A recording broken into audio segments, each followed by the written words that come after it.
Hello students and friends, आइए आज करते हैं 12th क्लास का एक इंपॉर्टेंट चैप्टर और चैप्टर का नाम है रिटायरमेंट ऑफ अ पार्टनर।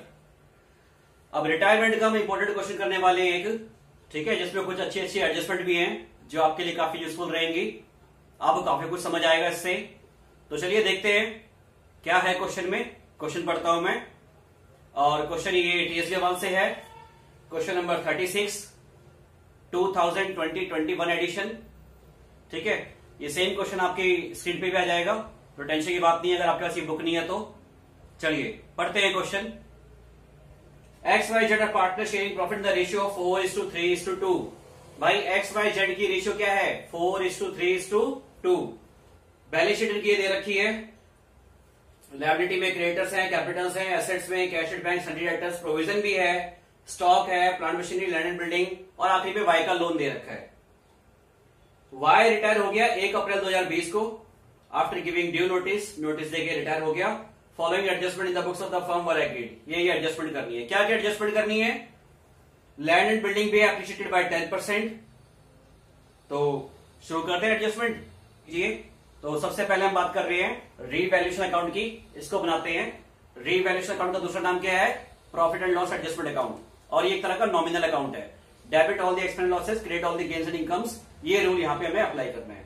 चलिए इसमें जो पहली ट्रांजेक्शन है वो लिखा है लैंड एंड बिल्डिंग भी एप्रिशिएटेड बाय 10%, यानी लैंड एंड बिल्डिंग की वैल्यू 10% से बढ़ गई है। तो बताओ भाई ये प्रॉफिट है, लॉस है, गेन है या लॉस है? जाहिर सी बात है सर, बिल्डिंग की वैल्यू बढ़ गई है, गेन है। गेन किस साइड आता है sir? Credit all the gains and incomes, यानी जो भी गेन या इनकम हो उसे क्रेडिट कर दो। तो ठीक है, क्रेडिट करते हैं। रिवैल्यूएशन में लिखते हैं हम बाय लैंड एंड बिल्डिंग। तो ये लीजिए by land and building. Amount कितना है वो आप देख लीजिए लैंड एंड बिल्डिंग का। देखिए इसमें अमाउंट गिवन है क्वेश्चन में 15,000। 15,000 का 10% कितना हो गया? 1,500। तो यह लिख दिया हमने 1,500। ठीक है जी। अगला point, provision for doubtful debt is no longer necessary since all the debtors are good. देखिए उन्होंने प्रोविजन बनाया हुआ है 105 रुपए का डाउटफुल डेट का। इनको डाउट है कि 105 रुपए इनके रिकवर नहीं होने वाले, डूब जाएंगे। लेकिन नीचे कह रहे हैं कि डेटर्स ना अच्छे हैं। डेटर्स मतलब कस्टमर, हमारे ग्राहक ना बहुत अच्छे हैं। ठीक है, ऐसे नहीं है कि उन पर डाउट किया जाए। ठीक है, तो जो आप सोच रहे हैं ना कि 105 रुपए डूबने वाले हैं, वो नहीं डूबेंगे भैया। आपने प्रोविजन बना दिया कि हमने पता कर लिया, वो पैसे दे देगा। तो आपका जो एक्सपेक्टेड लॉस था, ठीक है, जो आपको उम्मीद थी कि लॉस होने वाला है, वो लॉस नहीं होगा। ठीक है, ऐसी उम्मीद हो कि लॉस होने वाला है और वो लॉस ना हो तो क्या हो गया? एक तरह का गेन हो गया ना भाई। ठीक है, जो लॉस होने वाला हो वो लॉस टल जाए, उसे क्या बोलते हैं? गेन। गेन कहां पे आता है? Credit side. तो लिख दीजिए क्रेडिट साइड। कितना गेन हो गया भाई? 105 रुपए का, क्योंकि अब प्रोविजन की जरूरत नहीं है, प्रोविजन हटा दो। तो ठीक है, ये 105 रुपए का हमने प्रोविजन हटा दिया by provision for doubtful date को भाई मैं डीडी लिख रहा हूं। ठीक है, डाउटफुल डेट को डीडी लिख रहा हूं। साइड में जगह छोड़ रखी है वर्किंग नोट के लिए, इसलिए आप समझ जाना। डाउटफुल डेट को मैंने डीडी लिखा है। आगे सी पॉइंट में लिखा हुआ है स्टॉक भी एप्रिशिएटेड बाय 20%। यार इस क्वेश्चन में तो सारा गेन ही गेन हो रहा है। ठीक है, स्टॉक को 20% से बढ़ाना है। चलो एक और गेन हो गया, आपका एसेट बढ़ गया तो गेन हो गया ना, बढ़ा देते हैं। ये लीजिए बाय स्टॉक कितना बढ़ाना है? 20%। स्टॉक है कितना? 4800। 4800 का 20% कितना हो गया भाई? लिख दो जितना भी हो गया। 4800 इंटू 20%। ठीक है, 10% हो गया 480, 20% का डबल 960। तो ये 960 का आपका स्टॉक का इंक्रीमेंट हो गया। स्टॉक की वैल्यू बढ़ गई 960 से। ठीक है जी। और उसके बाद के जो पॉइंट्स हैं, में से ऐसा कोई भी पॉइंट नहीं है जिसकी वजह से एसेट लायबिलिटी चेंज हो रहे हो, यानी जो पॉइंट रीवैल्यूएशन में आए जिसकी वजह से हमें प्रॉफिट एंड लॉस एडजस्ट करना पड़े, ऐसा कोई पॉइंट नहीं है। यानी हम रिवैल्यूएशन अकाउंट सारी एंट्री कर चुके हैं, वैसे क्लोज कर दीजिए। ठीक है, चलिए तो ये हमने कर दिया इसको क्लोज। टोटल कीजिए भाई, रीवैल्यूएशन अकाउंट का टोटल कीजिए और बताइए क्रेडिट साइड में कितना आ रहा है। ठीक है, और जो आ रहा हो वो आप दोनों साइड लिख देंगे। ठीक, तो लिख दीजिए इसका टोटल आ रहा है 2565। दोनों तरफ ये लिख दो 2565। अब इसको रेशियो में डिस्ट्रीब्यूट कर दो। हाँ जी, देखिए जरा इस क्वेश्चन में तीनों ही गेन थे, तो गेन हुआ है ना, यानी प्रॉफिट हुआ है। कितना प्रॉफिट हो गया? 2565 का। क्योंकि यहाँ पे लॉस में कुछ नहीं है। तो 2565 पूरा पूरा प्रॉफिट हो गया 2565। तो ये हम क्या लिख देंगे, to profit transfer to X capital account, Y capital account, Z capital account. इसको आप डिस्ट्रीब्यूट कर देंगे इनकी रेशियो में। और रेशियो स्टार्टिंग में रहती कितनी थी, 432। तो इसको आप 432 में डिस्ट्रीब्यूट कर दीजिए। ठीक है, 2565 को किस रेशियो में डिस्ट्रीब्यूट कर दीजिए, 4:3:2 में। ये मैंने लिखा है, वैसे ही आप एग्जाम में ना लिखे, इसकी जरूरत नहीं है। ठीक है, डिस्ट्रीब्यूट कीजिए और बताइए कितना आ रहा है, 1140। और दूसरा बताइए कितना आ रहा है, 855। और तीसरा कितना आ रहा है, 570। ओके, तो ये आपने लिख दिया 1140, 855 और 570।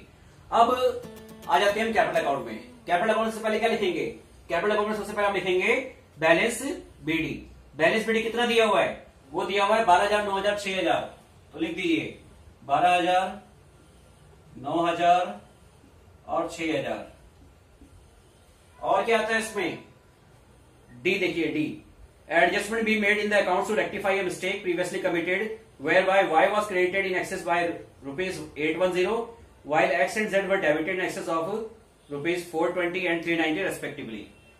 अब देखिए इसमें लिखा हुआ है कि पहले कभी एक मिस्टेक हो गई थी, उस मिस्टेक को ठीक कर दीजिए।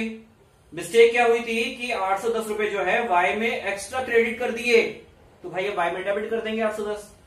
ठीक है, और X और Z में डेबिट कर दिए थे फालतू में एक्स्ट्रा, तो X और Z में क्रेडिट कर देंगे। उल्टा कर दो ना भाई, जिसको ज्यादा दे दिया उससे वापस ले लो, और जिसको कम दिया था, ठीक है, उसको थोड़ा और दे दो। तो यहां पे तो दोनों की बात एक्सेस की हो रही, दोनों में से हटा देंगे, मतलब उल्टा कर देंगे। एक्स और जेड में डेबिट फालतू हुआ था, तो उसको हटाने के लिए क्रेडिट कर दो। क्रेडिट यानी कि हम इस साइड लिख देते हैं 420 और 390 क्रेडिट साइड। किस में है, एक्स में है 420, एक्स में 420, और दूसरा कौन है, दूसरा है आपका जेड, जेड में 390।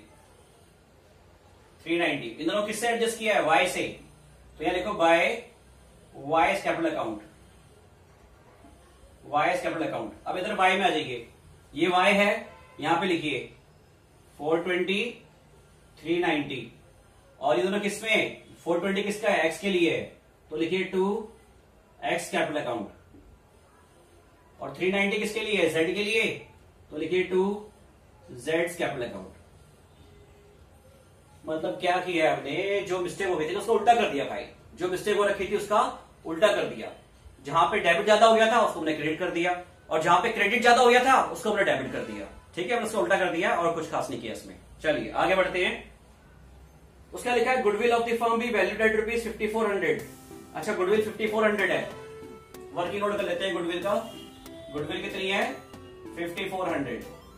इसमें से रिटायर कौन हो रहा है भाई, वाई। तो वाई का शेयर निकाल लेते हैं पहले, वाई शेयर 5400 इंटू वाई का शेयर कितना है भाई, एक्स वाई जेड 432, और वाई बीच में है तो 3 और टोटल कितना है 437, 7 + 2 9, 3/9। तो ये आ गया 3/9। ठीक है भाई, कितना हो गया ये, 9 6 54। ठीक है, और ये 2 जीरो बचे पड़े हैं, ये ऐसे ले लो, कितना आ गया 1800 जो है वाई के शेयर की गुडविल आ गई। और ध्यान रखना, रिटायरमेंट में क्या होगा, रिटायरमेंट में जो पार्टनर जा रहा है ना उसको पैसे मिलेंगे। देगा कौन, जिसको फायदा हो रहा है। फायदा, अरे भाई 3 पार्टनर है ना, ठीक है, अभी तक हर चीज के 3 हिस्से होते थे, अब 3 में से एक जा रहा है, कौन जा रहा है, वाई।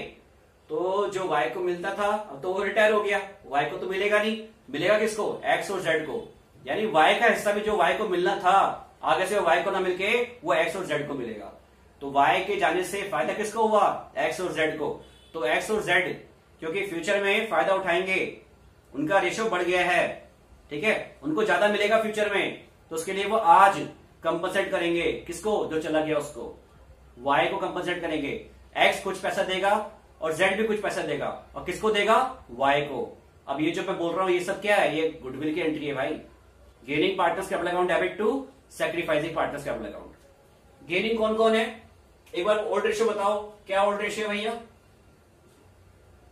ओल्ड रेशियो है 4:3:2। रिटायर कौन हो गया, वाई, तो वाई को हटा दो, ठीक है। तो न्यू रेशियो भी यही हो गई 4:2 यानी कि 2:1 और गेनिंग रेशियो भी यही होगी। गेनिंग रेशियो भी यही होगी आपकी, यही कितनी जो बच रही है 4:2 यानी कि 2:1।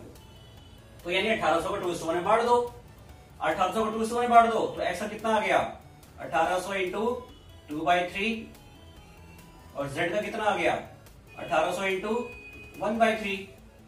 ठीक है, 3 6 और 6 2 यानी 1200 इसको मिलेगा और 600 इसको मिलेगा।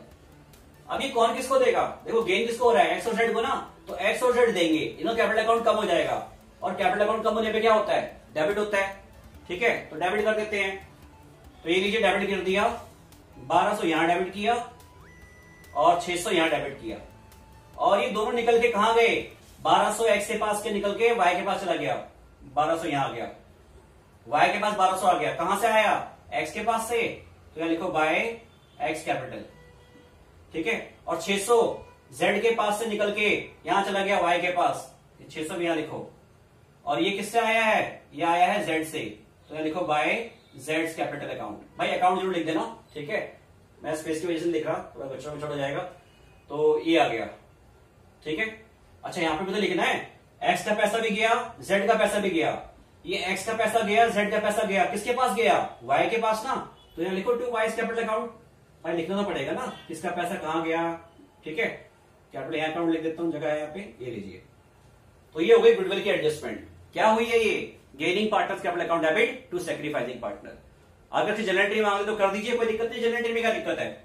ये लीजिए general entry x capital account debit, Jades capital account debit और टू वाइज कैपिटल अकाउंट, क्योंकि वाई कौन है रिटायरिंग है बेचारा, सैक्रिफाइस यही कर रहा है ना, तो चला गया जिसने फर्म का त्याग कर दिया, त्याग करने को बोलते हैं सैक्रिफाइस करना। ठीक है, उसने सैक्रिफाइस कर दिया, तो gaining partners capital account debit to sacrificing partners capital account, यही होता है भाई।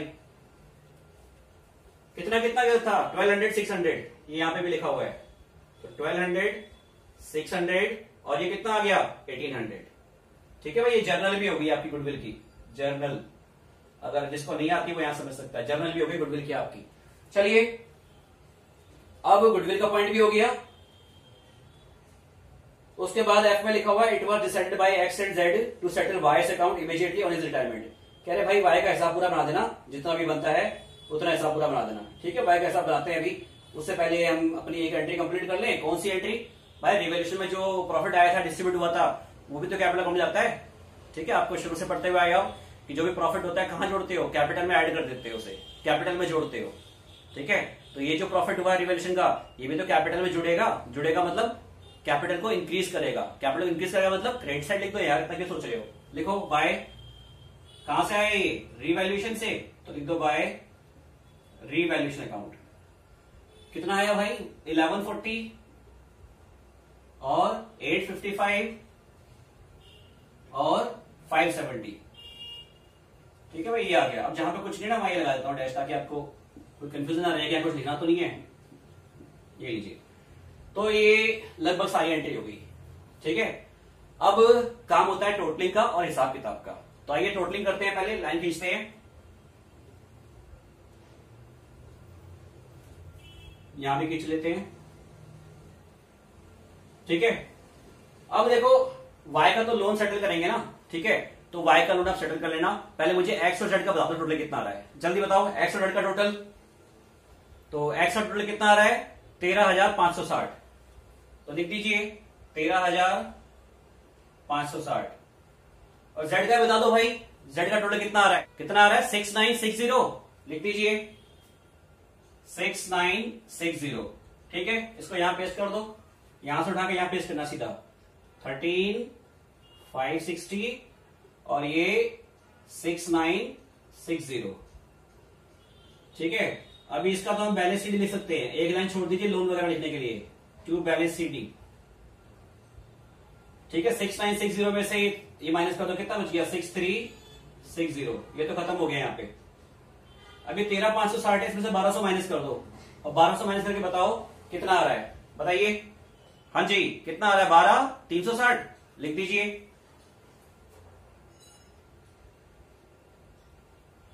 12,360 ये लीजिए। तो ये बैलेंस शीट आ गया एक्स का और जेड का। अब रह गया वाई का लोन, ठीक है। तो पहले वाई का भी टोटल करना पड़ेगा तभी पता लगेगा। तो वाई का टोटल कीजिए, कितना आ गया 11,655 लिख दो। 11,655 कितना 11,655 इसको यहां पे भी लिख दिया। चलिए अब इसमें से ये माइनस कर दीजिए 420 और 390 तो लिख दीजिए टू वाइज लोन अकाउंट 10,845 बोल रहे हैं ना आप लोग, ये लिख दीजिए 10,845, ठीक है। ये कॉमन आंसर लिख दूं कहीं आप कुछ और ना समझ लो। 10,845 10,845 10,845। चलिए अब बनाते हैं बैलेंस शीट। बैलेंस शीट पे आ जाइए। बैलेंस शीट में सबसे पहले तो ये देखिए क्या क्या चेंज हुआ है।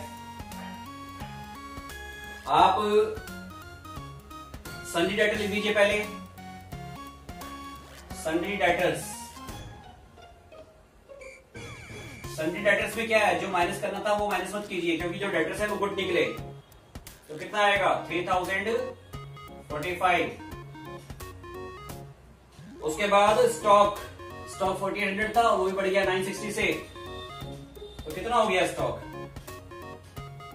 4,800 प्लस 960, बताइए 4, 8 और 9, 17 5760। उसके बाद क्या है स्टॉक के बाद प्लांट एंड मशीनरी, उसमें कोई चेंज नहीं हुआ तो वैसे लिख दो जैसे है। प्लांट एंड मशीनरी जैसे है वैसे लिख दीजिए क्योंकि इसमें कोई चेंज नहीं हुआ। तो जैसे है वैसे लिख देते हैं। प्लांट एंड मशीनरी कितना है 5,100 तो ऐसे लिख दो 5,100। उसके बाद है लैंड एंड बिल्डिंग, वो तो बढ़ गया था उसे बढ़ा के लिखना land and building, land and building, ठीक है। कितना था 15,000 में 15 से जोड़ दो 15,000 प्लस 16,500। हाँ जी, तो ये रही आपकी पूरी बैलेंस शीट, ठीक है जी। तो इसमें हमने लैंड एंड बिल्डिंग लिख दिया 16,500 और वाइज लोन 9,155। सर ये कैसा है अभी बता रहा हूं। और कैश शीट बैंक लिख दिया 3,300 और क्रेडिटर्स कितना है 24,140 और कैपिटल्स ये यहां से लिख दी। टोटल इतना हो गया, टोटल हो गया बैलेंस शीट का 42,860, यहां पर भी 42,860। अच्छा आप ये पूछ रहे हैं सर ये कैसा आया, मैंने लिखा ना वर्किंग नोट नंबर 2, अभी बता रहा हूं देखिए जरा वर्किंग नोट नंबर 2 से कैसे आएगा ये। तो वर्किंग नोट नंबर 2 क्या बना रहे हैं इसमें वाइज लोन अकाउंट। सर क्यों बना रहे हैं, क्योंकि बेटा पहले से भी लोन दे रखा है सेट में, ठीक है। और यहाँ पे रिटायरमेंट है तो सेटलमेंट भी यहाँ पे होगी, कैपिटल अकाउंट में यहाँ पे लिखा है वाइज लोन तो इसलिए बना रहे हैं। तो बेटा डेबिट साइड में आप लिख देंगे बैलेंस बीडी। बैलेंस बीडी पहले से कितने का लोन है, हाँ जी बेटा पहले से कितने का लोन था 20,000 का, तो लिख दीजिए 20,000। अब कैपिटल अकाउंट से और कितना लोन जो है सेटल हो गया by Y's capital account. Sir capital account से 10,845 का लोन सेटल हो गया, 10,845 का लोन सेटल हो गया। इसका मतलब क्या समझा देता हूं। वाई का लोन दे रखा था एसेट साइड में, इसका मतलब है हमने यानी फर्म ने वाई से पैसे लेने थे। अब जब वो रिटायर हो गया हमने उसका हिसाब किया तो निकला कि हमने उसको, ठीक है, बिजनेस की तरफ से फर्म की तरफ से 10,845 देने हैं, ये वाले ये देना है। तो ठीक है हमने जो लेना था उससे 20,000, उसमें से ये 10,845 एडजस्ट कर दो, बाकी जो बचेगा अब हमने कुछ देना नहीं है, हमने तो सेटल कर दिया भाई, हमारी तरफ से तेरा कुछ नहीं निकलता, हमने तेरा हिसाब सेटल कर दिया। हिसाब सेटल करने का मतलब ये है कि हमने अपनी लायबिलिटीज फिनिश कर दी, ठीक है भाई। हमारी लायबिलिटी कितनी आ रही थी 10,845 कि हमने यानी फर्म ने वाई को देना है 10,845, लेकिन हमने पहले से लेना था उससे 20,000 तो हमने उसमें एडजस्ट कर दिया, तो हमने अपनी लायबिलिटी सेटल कर दी। तो अब हम उल्टा उससे लेंगे, कितना लेंगे भाई 20,000 टोटल था ना, ठीक है। 20,000 में से हमने सेटल कितना कर दिया 10,845, बाकी जो बच गया वो हम उससे लेंगे, ठीक है। बाकी कितना बच गया 9,155 ये बैलेंस सीडी है, ये हम इससे लेंगे और ये इसलिए यहाँ पे असेट साइड में आ रहा है क्योंकि ये हमने उससे लेना है। ठीक है जी, समझ आ गया होगा आपको। तो ये था रिटायरमेंट का एक क्वेश्चन, एक अच्छा क्वेश्चन जिसमें काफी सारी अच्छी एडजस्टमेंट थी। अगर आपको कोई भी डाउट हो तो कमेंट करके पूछ सकते हैं, ठीक है। और अगर आपको वीडियो अच्छी लगी हो तो इसे लाइक जरूर करें, आगे अपने फ्रेंड्स को शेयर भी करें और सब्सक्राइब करना ना भूलें, ताकि ऐसे ही यूजफुल वीडियो आपको आगे फ्यूचर में मिलती रहे। Okay, thank you, bye.